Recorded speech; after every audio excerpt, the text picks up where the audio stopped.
오늘 3부 예배는 신앙이 성장하면서 나타나는 변화라는 제목으로 말씀을 나누겠습니다. 본문 말씀은 에베소서 4장 13절 말씀과 15절 말씀입니다. 같이 읽겠습니다. 우리가 다 하나님을 아들을 믿는 것과 아는 일에 하나가 되어 온전한 사람을 이루어 그리스도의 장성한 분량이 충만한 데까지 이르리니 15절 오직 사랑 안에서 참된 것을 하여 범사에 그에게까지 자랄지라 그는 머리니 곧 그리스도라. 아멘. 오늘 이 에베소서 말씀은 저희들에게 우리의 신앙이 그리스도의 장성한 분량에까지 자라야 함을 말을 하고 있습니다. 이렇게 어린아이들이 태어나면은 그들이 키가 자라고 또 지혜와 지식이 성장하면서 또 몸이 자라죠. 그렇게 하면서 지적인 수준, 정서적인 수준, 또 몸의 모든 것들이 이제 어른으로 이렇게 계속해서 자라나게 되는데 사실 신앙도 반드시 성장을 해야 됩니다. 지체 상태에 있거나 아니면 계속해서 어린아이의 상태에 머물러 있거나 아니면 내가 그것을 중간에 이렇게 중단하든지 이렇게 해서는 안 되고 반드시 그리스도의 장성한 분량에까지 저희들은 꼭 성장을 해야 됩니다. 사실 이렇게 그 성경에 나오는 인물들이 처음부터 완벽한 사람이었던 것은 아니었어요. 전부 다 인간적인 약점들이 있었고 또 그들의 신앙이 또 어린아이와 같을 때도 있었습니다. 하지만 이제 그 사람들의 이제 신앙이 성장하는 과정들을 보면은 하나님께서 너 이거 부족하니까, 너 이거 잘못했으니까 이렇게 해서 너는 안 되고 너는 이래서 안 되고 이렇게 하는 것이 아니라 그 사람들의 그 부족함 그리고 연약함 이제 이런 것들을 전부 다 하나님의 손 안에서 이제 하나님이 쓰시기에 좋은 그릇들로 이렇게 빚으시는 거죠. 그래서 하나님은 부족하고 연약한 사람들을 부르셔서 이제 그들을 예수를 잘 믿게 하고 또 말씀으로 이렇게 잘 양육을 받게 해서 장성한 믿음의 사람이 되어서 하나님 영광을 위해서 쓰임받게 하십니다. 그렇다고 해서 하나님이 완전하게 변화된 사람만 또 쓰시는 것은 아니에요. 우리가 이제 신앙이 성장하는 과정 가운데 있다 할지라도 그리고 좀 내가 부족함이 있다 할지라도 하나님은 우리가 부족한 대로 또 연약한 대로 이렇게 사용을 하십니다. 그래서 이 시간에는 우리가 신앙이 성장을 할 때 어떠한 변화들이 나타나는지 이거를 한번 살펴보고 나는 그러면은 신앙이 성장하는 사람인가 이제 이거를 한번 점검하는 시간을 가지시면 좋을 것 같습니다. 첫 번째로 이제 신앙이 성장하면서 나타나는 변화는 하나님을 닮아가는 거룩한 자가 되고자 하는 소망이 자라나게 됩니다. 그래서 특히 이제 신앙이 더 성장하면 성장할수록 죄에 대해서 져요. 그리고 내가 이제 이 죄를 버리고 정결케 되고자 하는 그 거룩한 소망을 갖게 됩니다. 그러니까 우리가 예를 들면은 그 예전에 한자어 중에 금묵자흑이라는 한자어가 있거든요. 그러니까 먹하고 가까이 지내게 되면은 내 모든 부분들이 다 이렇게 먹으로 물이 드는 거예요. 저도 이제 동양화를 전공을 했기 때문에 그림을 이렇게 그리게 되면은 오늘은 옷에 절대 먹을 튀지 않게 해야지 이제 이렇게 하고 처음엔 시작을 하는데 이거를 집중해서 하다 보면은 옷에도 튀고 손은 전부 다 이렇게 다 묻게 되고 또 뭐 여기저기 전부 다 먹물이 이렇게 들고 이렇게 될 때가 많았거든요. 그래서 여러분이 이렇게 잘 생각해 보셔도 아시겠지만 어떤 친구를 사귀느냐에 따라서 또 그 사람의 말투나 행동이나 또 생활이나 이런 것들이 변화되고 또 우리가 하나님과 가까이 하면 할수록 하나님을 더 닮아가고 하나님과 같이 되고자 하는 그런 거룩한 소망이 생기는데 내가 세상에 계속해서 짝하거나 세상과 더 친하게 지내게 되면은 나는 더 세상을 닮아가는 사람이 될 수밖에 없습니다. 그래서 우리가 이렇게 예배를 더 많이 드릴수록, 그리고 또 내가 기도할수록, 그리고 또 하나님 말씀을 내가 많이 묵상할수록 우리는 더 하나님하고 친밀해지고 더 하나님을 닮아갈 수밖에 없습니다. 네, 그러다 보니까 이제 우리의 소망도 그래, 내가 죄가 얼마나 더러운 것인지, 그리고 하나님이 죄를 얼마나 싫어하는 것인지, 이제 이런 부분들에 대해서도 더 잘 생각을 하게 된다는 것이죠. 네, 그래서 예수님을 닮아가는 이 신앙에는 성품에도 변화가 생기게 되고요. 또 지혜와 분별력도 이렇게 또 자라게 됩니다. 그리고 세상에 속된 것을 내가 싫어하게 되고 하나님과 함께하는 것을 더 기뻐하게 됩니다. 그리고 또 내가 드러나지 않는 그 내밀한 그런 죄라든지 또 육신의 정욕이라든지, 그리고 또 내가 높아지고자 하는 마음들, 그리고 너무 인정받고자 하는 그런 마음들, 또 인간적인 욕심들, 자랑들, 이런 것들을 멀리하게 되고, 그리고 점점 더 하나님과 가까이 하고 싶은 마음이 충만하게 됩니다. 네, 그래서 여러분, 이 세상에 몸담고 살고 있지만 저희들이 항상 기억해야 될 것은 나는 하나님의 백성이다. 나는 천국 백성이다. 나는 하나님의 소유이다. 이거를 꼭 기억하시고 나는 하나님 법, 하나님 말씀의 통치를 받는 사람이라는 것을 꼭 기억해야 됩니다. 예, 그래서 우리의 기준은 세상이라든지 세상 사람이 아니라 또 어떤 TV라든지 유튜브라든지 어떤 문화가 아니라 하나님의 말씀이 바로 우리의 기준이 되어야 됩니다.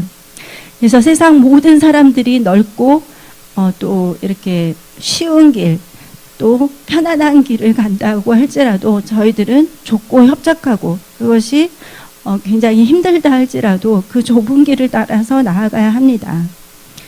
네, 그래서 예전에 제가 제 아들이 한 3살, 4살쯤 됐을 때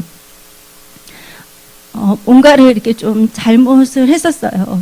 그래서 이제 날마다 같이 이렇게 기도하는 시간을 갖는데 그 아들한테 물어봤어요. 너 오늘 하나님 앞에 회개할 게 있니? 이렇게 물어보니까 너무 해맑은 웃음을 지으면서 없다고 하더라고요. 그러니까 그 어린 마음에는 아직 그 죄에 대한 분별력이 없어서 그것이 자기가 잘못한 건지 잘한 건지조차도 분별을 못하는 거예요.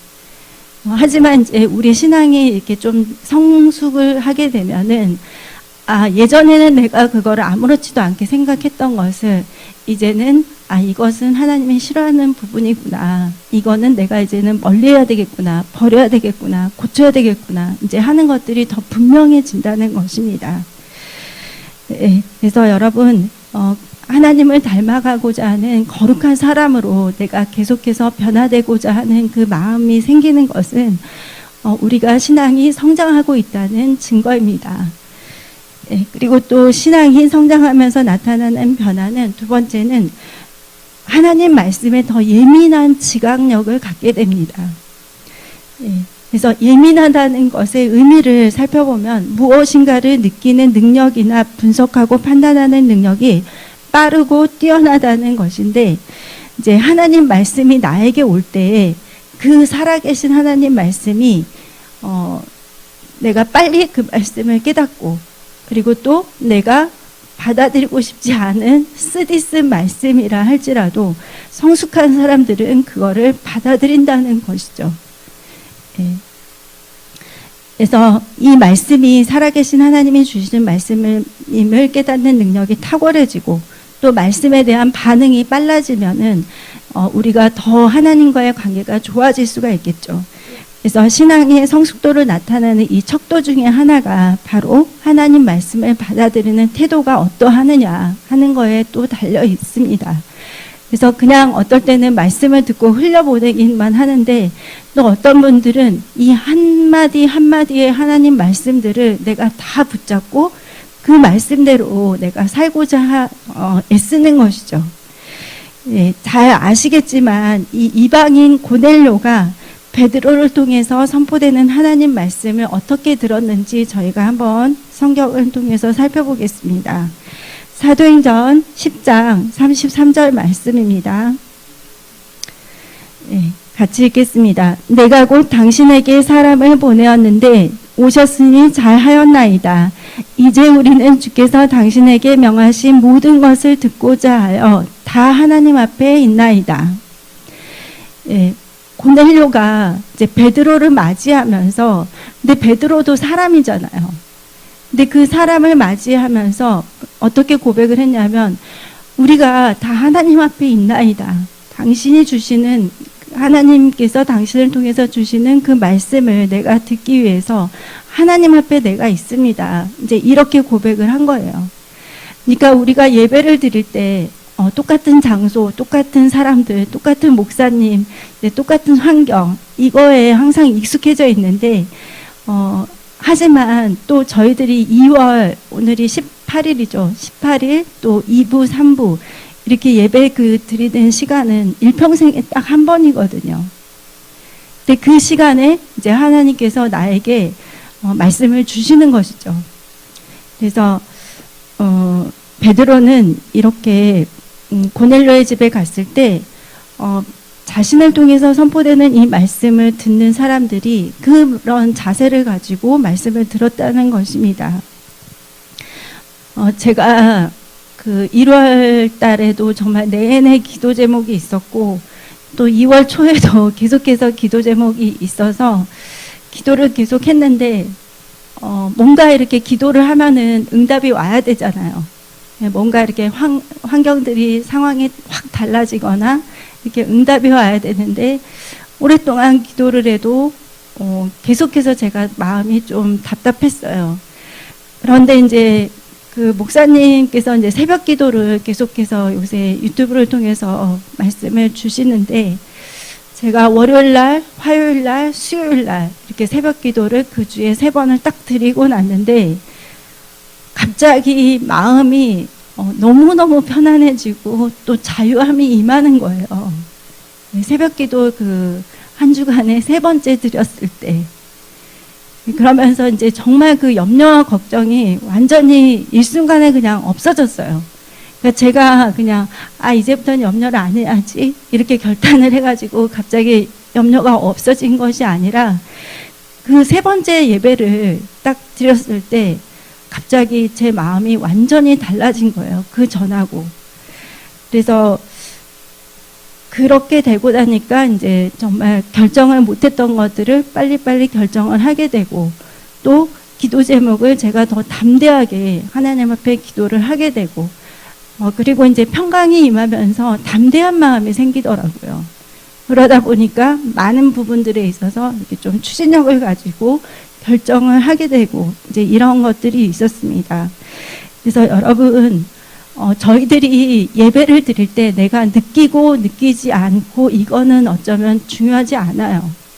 내가 느낌이 좀 없고, 그리고 내가 당장 변화가 없는 것처럼 보인다 할지라도 내가 이 예배라는 걸 통해서 하나님과의 접촉점을 계속해서 갖고 있고, 그리고 하나님께 기도하고 하나님 말씀으로 내 자신의 영육권을 계속해서 채워 나아가면, 그것이 이제 영원히 우리가 계속해서 뭐 언제까지나 계속해서 해야 된다, 뭐 이게 아니라 어느 순간이 되면은 하나님께서 반드시 응답을 주세요. 문제를 해결해 주시고. 네. 그래서 여러분, 새벽 예배가 지금 매일 있잖아요. 그래서 물론 여러분 항상 같은 장소에서 같은 목사님을 통해서 이렇게 또 비슷한 기도 제목들을 계속해서 우리가 듣죠, 예배마다. 하지만 그 예배는 하나님의 초대입니다. 그리고 그 시간에 선포되는 말씀은 하나님이 나에게 주시는 말씀이에요. 네, 그래서 우리가 이 초대에 감사히 응하고 또 이 고넬료와 같이 하나님 말씀에 귀를 기울이면은 정말 놀라운 역사가 일어납니다. 네, 저는 새벽기도 월요일, 화요일, 수요일 3번째 하나님께서 강력하게 역사를 해주셨습니다. 네, 그래서 실은 이번에 여행을 갔다 올 수가 있었습니다. 왜냐하면은 제가 2월 초만 하더라도 계속해서 환경이 사실 모든 것들이 완벽하게 준비가 되고 이런 것은 아니었어요. 하지만 이제 그 응답을 통해서 제가 이제 결단을 하게 됐죠. 예. 그래서 여러분, 우리 신앙이 성장할수록 성숙할수록 하나님 말씀이 더 크고 놀라운 은혜로 다가오게 됩니다. 그 말씀이 너무 단순하고 또 아주 짧은 말씀이라 할지라도, 이번에 제가 금요일 날 목사님께서 금요 철야 예배를 말씀을 선포해 주실 때 저는 런던에 있었거든요. 그래서 이제 런던에서 버스를 타고 이렇게 가고 있는데 목사님이 이 시대의 빈곤은 기도의 빈곤 하나뿐이다 이렇게 말씀을 하시는데, 제가 그 버스 안에서 혼자서 눈물을 흘렸어요. 내가 정말 좋은 교회에서 좋은 목사님들 통해서 정확한 말씀으로 양육을 받아서 그래도 지금까지 이렇게 안전하게 신앙생활을 잘 하고 있구나. 이게 너무 감사하더라고요. 만약에 여러분 아까 점심시간에 바깥에 어떤 인상이 너무 좋은 두 분이 왔었어요. 그래서 우리는 타교에서 왔는데 행사가 있어서 전달을 해주고 싶어서 왔습니다 해서 이제 나가보니까 이분들이 신천지인 거예요. 근데 너무 두 분 다 인상도 좋고 되게 친절해요. 그리고 이제 전단지를 받아서 읽어보니까 신천지도 이제 일반 기성교회하고 별다른 차이가 없다. 이제 이런 것들을 설득을 하는 내용이에요. 하지만 우리가 다 알지만 신천지는 이단이거든요.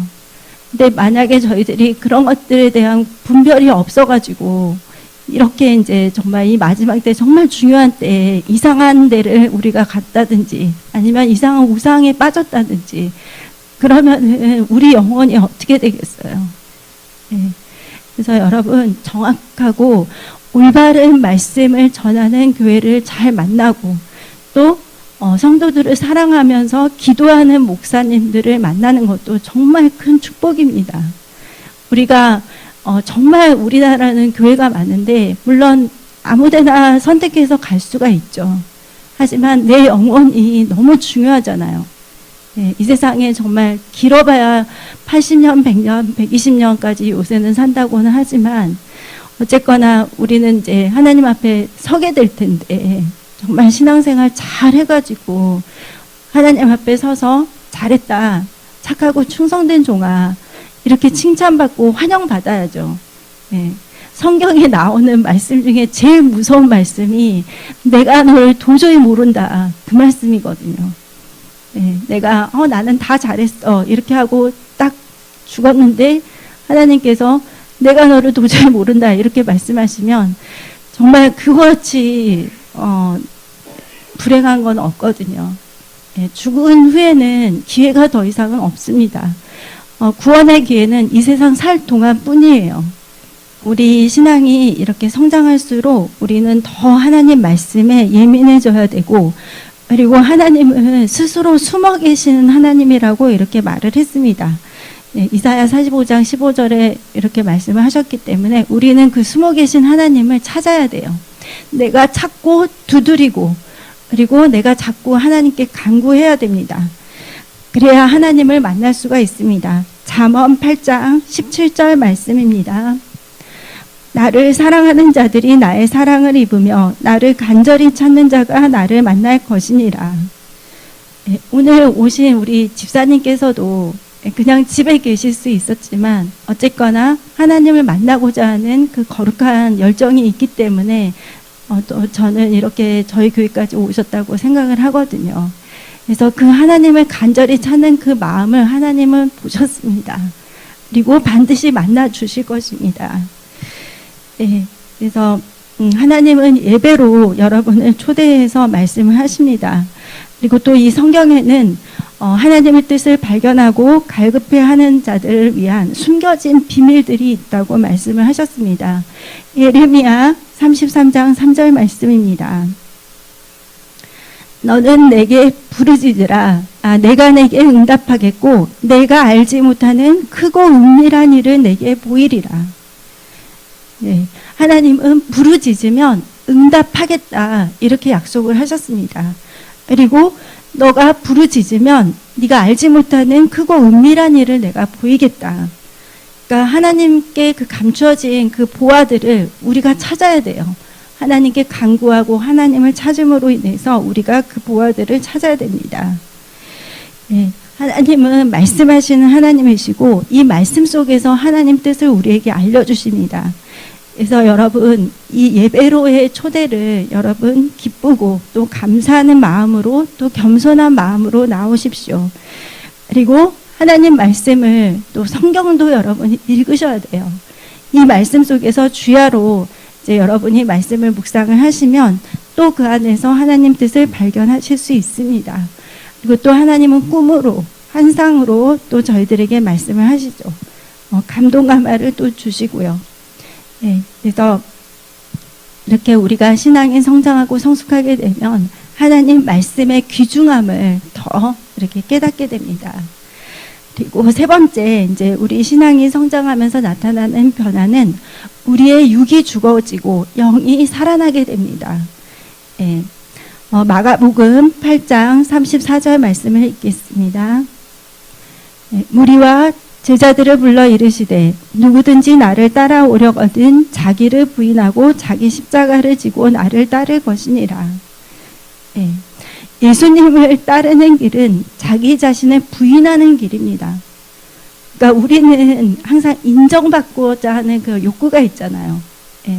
나의 느낌, 나의 생각, 나의 경험, 나의 모든 것들을 항상 인정받고 싶어 하는데 하나님께서는 그 모든 것들을 부인하라고 하셨습니다. 나의 느낌, 기분, 감정, 이 모든 것들을 부인하고 내 자신을 부인하고 예수님을 따라야 합니다. 네, 물론 이제 생명으로 가는 이 길은 기쁘고 감사한 길이죠.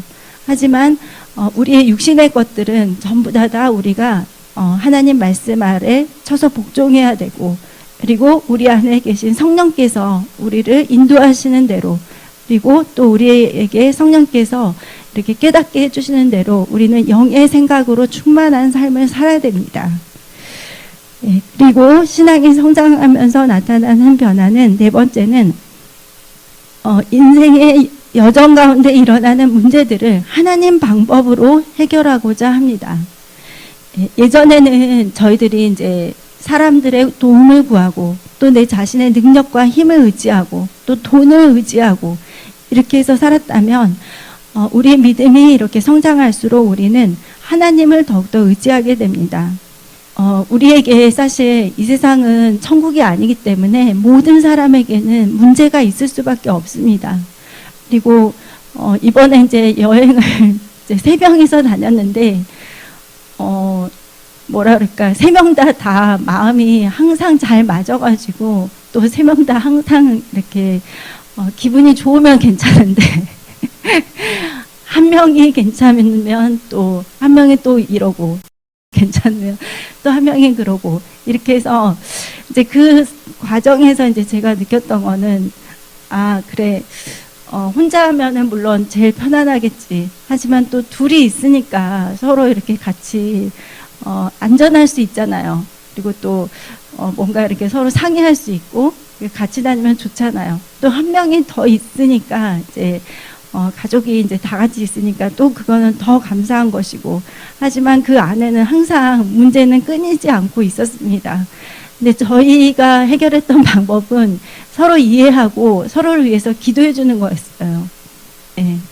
그러니까 저는 이제 처음에는 제 아들이 이제 좀 많이 걷는 거에 대해서 이제 좀 많이 짜증을 내고 이제 비협조적이어가지고 처음에는 저도 약간 속상했는데 그때마다 이제 계속 기도를 하는 거죠. 네, 계속해서 기도를 할 수밖에 없었어요. 여기 어디를 가든지 기도를 할 수밖에 없어서 나중에 이제 돌이켜서 생각을 해보니까 그래도 아들이 그렇게 했기 때문에 내가 계속해서 기도를 하면서 다닐 수 있었구나. 이제 이거를 나중에 깨달았거든요.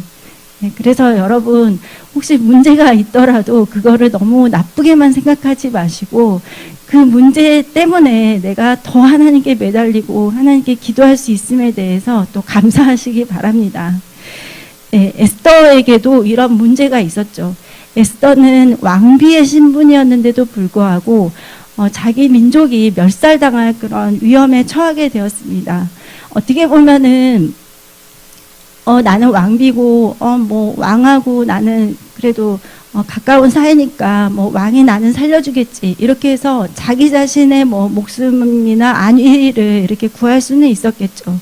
하지만 이제 그렇게 아니라는 생각을 한 것이 아니라 에스더는 민족을 살리기 위해서 하나님 앞에 기도하고 금식을 했습니다. 에스더 4장 16절 말씀입니다. 당신은 가서 수산에 있는 유다인을 다 모으고 나를 위하여 금식하되 밤낮 3일을 먹지도 말고 마시지도 마소서.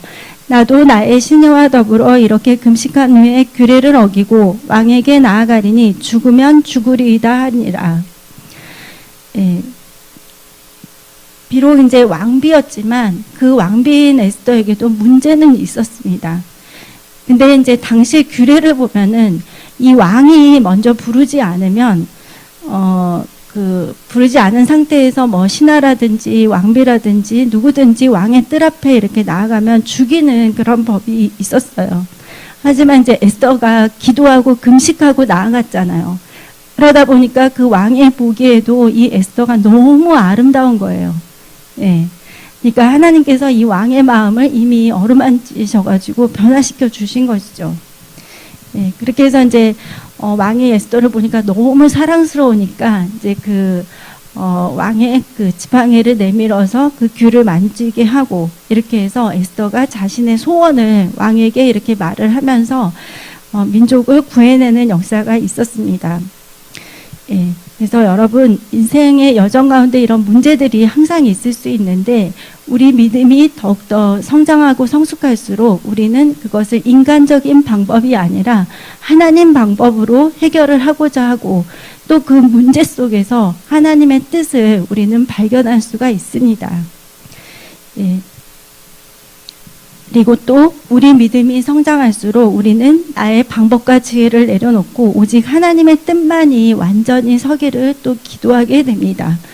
예, 잠언 19장 21절의 말씀입니다. 예, 사람의 마음에는 많은 계획이 있어도 오직 여호와의 뜻만이 완전히 서리라.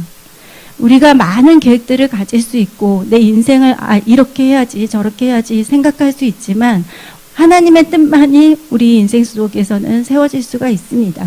그래서 우리는 반드시 기도하면서 하나님의 뜻을 구하면서 나아가야 합니다. 예수님께서도 기도하셨잖아요. 나의 원대로 마시고 아버지의 뜻대로 하옵소서 이렇게 기도를 하셨죠.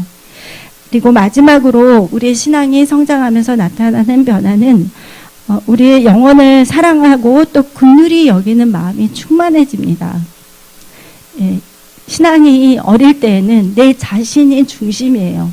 내 문제, 내 가족, 그러니까 내 거, 그리고 기도 제목들도 순전히 이제 내 중심으로 이렇게 해 나가게 되죠.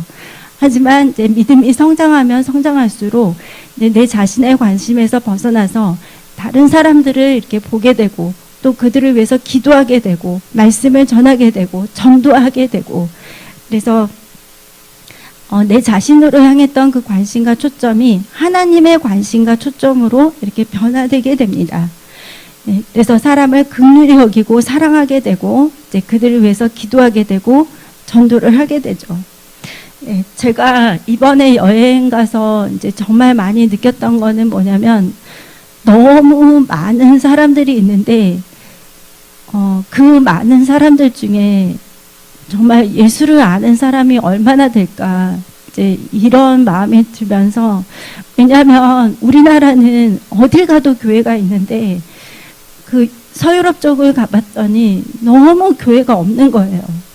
성당은 너무 많은데 교회가 너무 없고 그리고 사람들은 친절한데 막 몸에다가 이렇게 호루스의 눈이라든지 또 바포맷이라든지 이런 사탄의 문양들을 몸에다 다 새기고 다니고 그리고 또 노숙자들도 많고 또 구걸하는 사람들도 너무 많고 근데 또 제가 이제 또 그 나라에 갈 때마다 이 나라의 종교 분포도에 대해서 제가 조금 이렇게 보면서 갔는데 다 잘 사는 나라들인데 너무나 크리스찬들이 없는 거예요. 네, 그래서 참 안타깝더라고요. 어떻게 보면 이제 그것이 또 저희들의 기도 제목이 되겠죠. 예, 예수님 오실 시간이 너무나 가까워왔는데 너무 많은 사람들이 그냥 세상 가운데 이렇게 뭐라 그럴까, 그냥 방치되어 있는 그런 느낌이에요. 그래도 우리나라는 교회들이 있고 또 많은 분들이 기도를 하는데, 그래서 안타까운 마음이 들었습니다. 그래서 여러분, 우리를 하나님이 이 땅에 두신 이유를 잘 알아야 됩니다. 나에게 건강과 영권이권 물권을 주시는 것은 하나님의 뜻을 이루기 위함이고, 그 뜻은 바로 한 영혼도 멸망치 않고 모든 사람들이 다 예수님을 믿고 천국 가는 것이 하나님의 뜻이죠. 우리의 신앙도 계속해서 자라나야 됩니다. 성숙해져야 됩니다. 그리고 나에게 주신 이 은혜를 또 많은 사람들과 우리가 함께 나누는 사람들이 되어야 됩니다. 나만 잘 되고 나만 이렇게 하는 것이 아니라, 그 은혜를 많은 사람들과 나누는 여러분이 되시고, 또 주위에 있는 많은 죽어가는 영혼들에게 복음을 전하고 또 생명을 전할 수 있는 여러분이 되시기를 예수님의 이름으로 축복합니다. 기도하겠습니다.